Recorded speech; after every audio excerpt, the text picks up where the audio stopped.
Bob Tiernan is a familiar name in Oregon politics. He's a former chair of the Oregon Republican Party, was a member of the Oregon legislature between 1993 and 1997. He was also chief petitioner for Measure 11, which established mandatory minimum sentences for serious crimes. That was in 1994. A resident of Lake Oswego, the former naval intelligence officer and former president of the grocery outlet chain, is running for governor. Bob Tiernan, welcome to Eye on Northwest Politics. Hey, welcome, Ken. Great to see you again. Yeah, good to see you as well. Well, this is a crowded field for governor with a number of prominent Republicans already in the race. Why are you running now? Well, I'm running because of the problems that exist in Oregon, in the Portland metro area, that have not been solved are just becoming intolerable.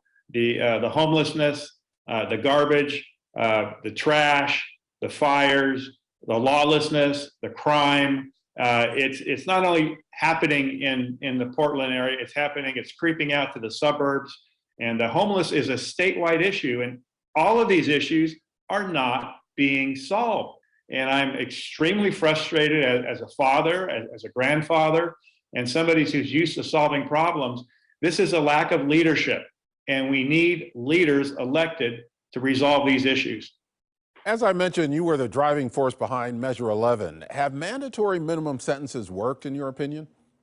Well, it's just not my opinion, Ken. They have. Since Measure 11 took the 7 top serious crimes: rape, robbery, murder, arson, 7 top crimes, and extended the sentences. Instead of having, I think rape was 3 years, murder was 7.5 years, burglary was 18 months, and they gave you frequent flyer miles for stealing cars. That was the late 80s and early 90s.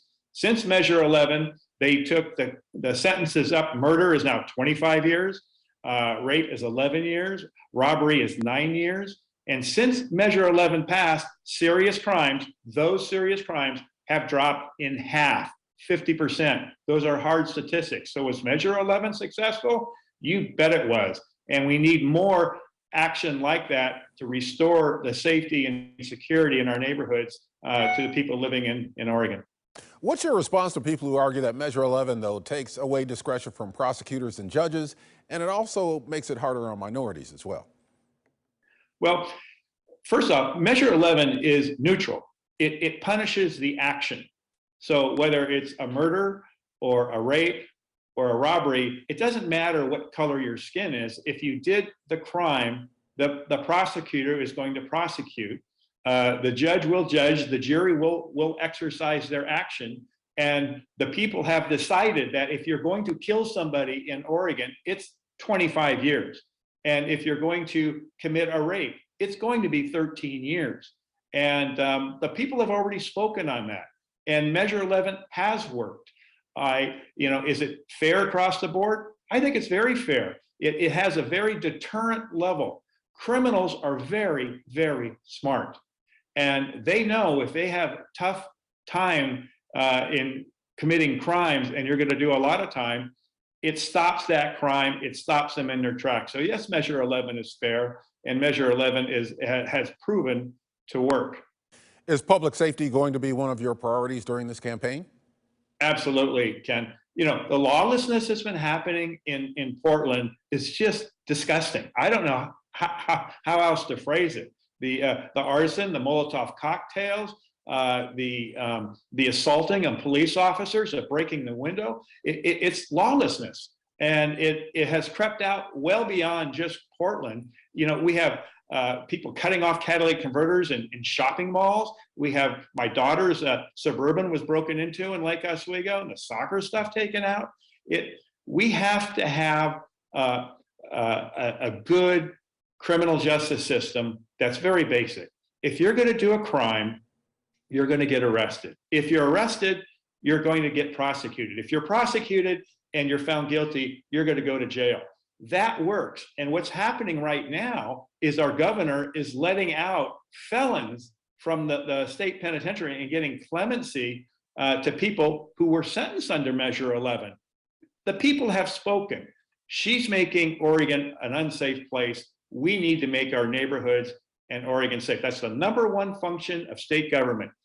safe neighborhoods, safe communities, safe cities, so we can go and enjoy this beautiful state we have. You come into the Republican primary with a pretty good war chest, $1 million, and that's just behind former House member Christine Drazen. Will that be enough to position you as a contender in this crowded field? I think it may not be enough yet. I expected to raise more money. Fortunately, unfortunately, money is what gets your message out. And I know there's lots of people who want to be governor. The question really is, who has the experience, the background, and the talent to actually do the job? And I think if you look at my military background, you look at my political background, you look at my business background, I fix problems.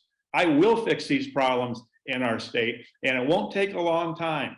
I'm used to doing that. That's what is my expertise, and I look forward to the opportunity of returning the safe neighborhoods to Oregon and fixing our homeless camping problem. Yeah, in fact, you made your announcement in front of a homeless camp in Portland. I did. So what do you think needs to be done to deal with Portland's homeless crisis? What would you do? Well, the first thing is you've got to fix it. That, where I announced a week ago today, that garbage pile that was right sitting there on the sidewalk is still there. It hasn't been moved. I mean, how much effort does it take to get rid of the garbage that's on the street? Now, the homeless situation is it complicated? Yes. Is it solvable? Absolutely. The latest statistics, there's 4,000 homeless people in Multnomah County.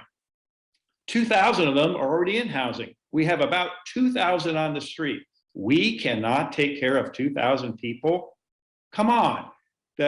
Multnomah can do that. Clackamas has about 450. Washington has about 500. So you get about 3,000.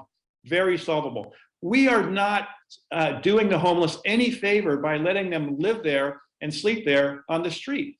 We're not solving a problem. We're actually taking a problem and creating two more problems, which is the garbage, unsanitary conditions, and all of the lawlessness that comes out of having campers and homeless on our streets. Portland's becoming a ghost town. So yeah, we have to solve it. It is solvable. My gosh, our leaders have failed us. This has been going on for 3 and 4 years, and it's time to stop. It's time to solve the problem. You wouldn't have entered this race unless you felt Republicans had a real chance to take back Mahonia Hall. A Republican hasn't won the governorship since Vicatia back in the 1980s. So what is different now?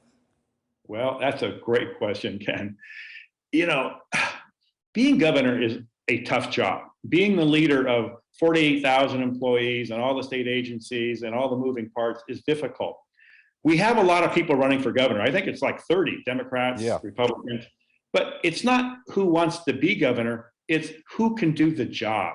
Who has the experience, the background, who's done it before, who has solved difficult problems. I solve difficult problems on a daily basis. I've run major multi-million and billion-dollar companies that had problems, and we turned them around. When I was in the legislature, I was chairman of the Crime and Corrections Committee. We made Oregon a safer place. And when we couldn't pass a bill because some extreme liberals were saying they're blocking it, I went out with a ballot measure called Ballot Measure 11, and we made Oregon a safer place. The last great governor we had was a businessman. Unfortunately, the governors we have now don't have any experience. Kate Brown did not have the experience to be a governor, and we haven't had an experienced business person running this state since Victor Atiyeh. The last great governor we had was also a very good businessman. We can solve the problems of our state, and I look forward to that opportunity. Bob Tiernan, thank you for joining us on Eye on Northwest Politics. Thank you, Ken. Talk to you soon.